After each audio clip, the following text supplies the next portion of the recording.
بسم اللہ الرحمن الرحیم۔ قربانی سے متعلق ایک اہم ترین مسئلہ ہے۔ حضور کریم صلی اللہ علیہ وسلم نے ارشاد فرمایا تھا، من وجد سعۃ فلم یضحی فلا یقربن مصلانا، کہ جو آدمی صاحب حیثیت ہو، اس کے پاس پیسوں کو لے کر تنگی نہ ہو، تو اس کے لیے ضروری ہے کہ وہ قربانی کرے۔ اگر وہ قربانی نہیں کرتا ہے تو حضور نے فرمایا کہ وہ ہماری عیدگاہ کے قریب بھی نہ آئے۔ اس حدیث کی سختی سے یہ بات پتہ چلتی ہے کہ صاحب حیثیت آدمی پر قربانی کرنا یہ واجب ہے۔ اگر کوئی آدمی جان بوجھ کر صاحب حیثیت ہوتے ہوئے قربانی نہیں کرتا ہے تو وہ آدمی گویا گناہ کبیرہ کا ارتکاب کر رہا ہے۔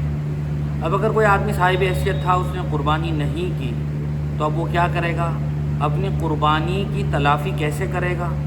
تو قربانی کی باقاعدہ قضا تو نہیں ہے اور نہ اس کا باقاعدہ کوئی کفارہ ہے۔ البتہ جو قربانی ہم سے رہ گئی ہے اس کی تلافی کی ایک شکل ہے کہ وہ قربانی ہم سے ختم ہو جائے، ہمارے ذمہ جو قربانی تھی وہ اس کا فریضہ کسی نہ کسی شکل میں ادا ہو جائے۔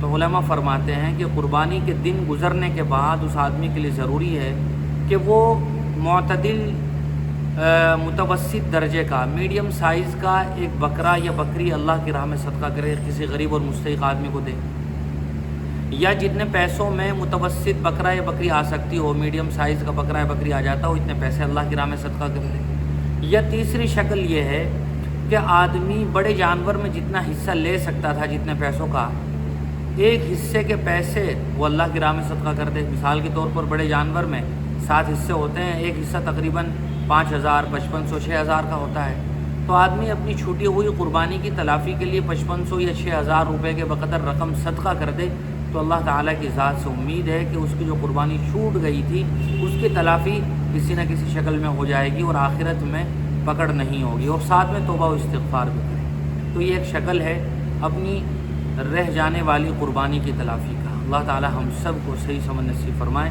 وآخر دعوانا الحمدللہ رب العالمین۔